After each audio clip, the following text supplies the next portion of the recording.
Hello and welcome to another edition of Motor Cars Enthusiasts. Right off the bat on the show today, crash standards are taking one step closer to being more standardized for around the world, as there's many different crash standards for every country out there. Apparently the Asian market and UK market are very close, and there's already been talks about trying to standardize these for around the world. Now what does this mean for you and I? Well, it may mean cheaper prices as actually car companies that is, are going to be able to build one car to be sold all around the world and don't have to send special units to special markets to be specially crashed and everything.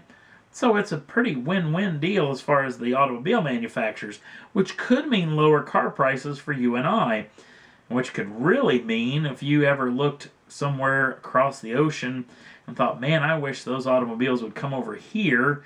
No matter where you are around the world, you're probably drooling over something from another country. May mean that some of these countries could bring these cars to whatever market they may see fit. So maybe a special edition, limited edition models. That would be pretty doggone cool in my eyes. Next up on the list, Cadillac's in the news as they're going to be showing off a brand new emblem and logo treatment at the Concours d'Elegance in Pebble Beach on August 18th. Now, this emblems actually won't be making the official debut on their road cars until the year of 2015, but you get a little sneak peek coming up in the next several weeks. Next up on the list, 370Z Nismo Edition. Official pricing came out today. Now, what's Nismo, if you don't know? Well, it's like the M division to BMW or the AMG versions to Mercedes-Benz. It's the hot rod division of the company. Nismo's done years and years of motorsports, and they're putting all their technology in every Nismo edition that they build.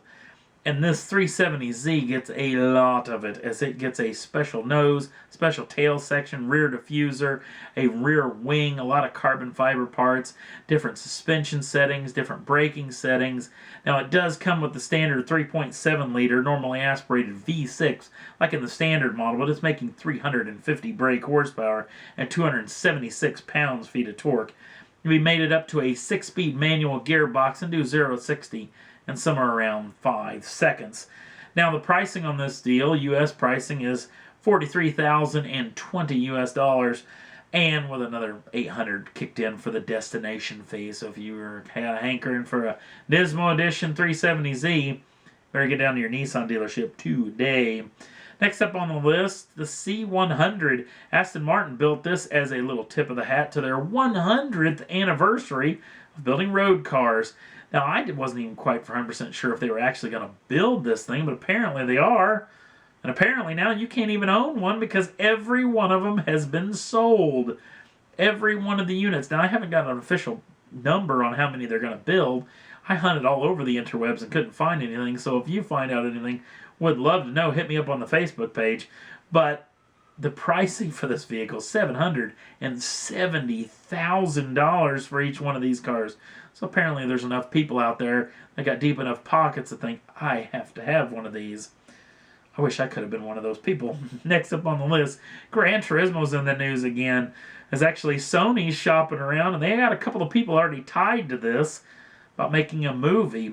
A couple of people that are tied actually were working on the Facebook edition movie. Also, they were working on 50 Shades of Grey.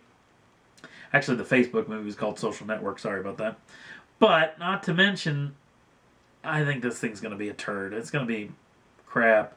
I know what the storyline's already going to be, because there is no storyline in Gran Turismo, the video game, so it's going to be the same old tired story about some kid from the mean streets of Lord knows where, works his way up from racing on the street to racing on circuit racing, rallying to the pinnacle of motorsports, and a real feel-good crapfest story. But one thing's for sure, this movie will probably have some pretty amazing automobiles in it, which will at least maybe worth a look, but I am not excited in the least about this.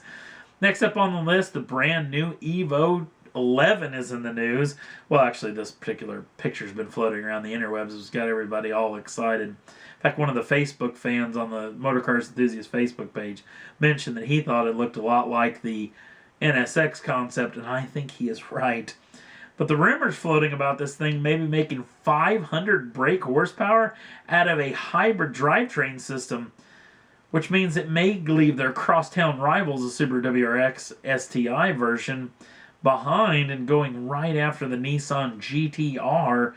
Not really for sure if this is real or not, but this picture is pretty interesting looking.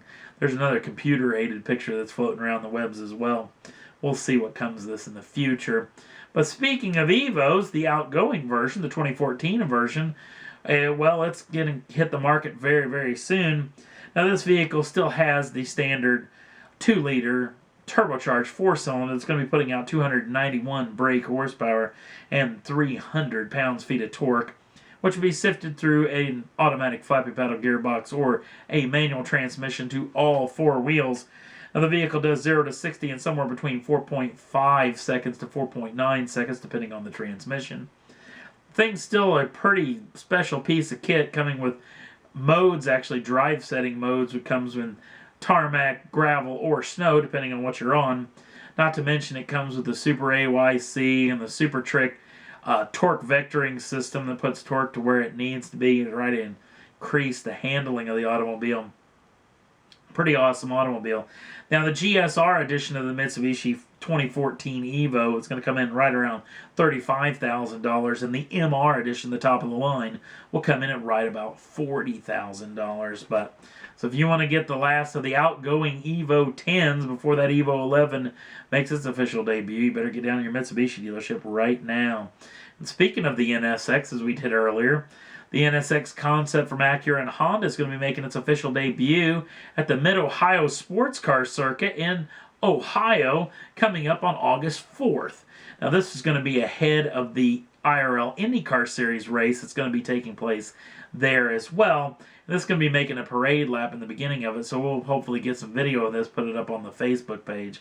But it'll make its official debut. Hearing a lot of rumblings that this isn't the real deal automobile, not with the full-blown hybrid system that they've been talking about. This may just be a kind of a flush-over version that they're just going to show off for this particular event. But still, it's pretty cool to get to see it in the flesh, or even if you have to see it in the video. Not to mention a brand new Mini concept has come out, the Mini Vision concept. Now, if you look at a lot of the parts and pieces of this particular model, the grille and the headlights and some of the other pieces, you may get to see little tips on what the new Mini Cooper that's going to be coming out very soon, will look like. And we've got a nice little video that Mini put together on the Motor Cars Enthusiast Facebook page if you want to check it out. And that's all there was that I thought was worth talking about for this week's Motor Cars Enthusiast. And again, if you want to jump on over to the Facebook page, links down in the show notes will take you right over there. You can check out a video of a big ship that was taking a bunch of automobiles from Japan to Russia that actually run into some high seas, and a lot of the automobiles actually end up getting tipped all overboard, which is pretty wild to look at. Not to mention that Mini concept. And I'm going to have some pictures up there from a couple of the folks here at Motor Cars. We're actually over closer to the East Coast doing a little car staring, wandering around, and took a lot of pictures of some pretty cool high-end junk that they had found in their travels. And if you want to subscribe to the show, you can do so at any time and get the first dibs on the brand new shows as soon as they come out. Thanks for watching. We'll see you again real soon.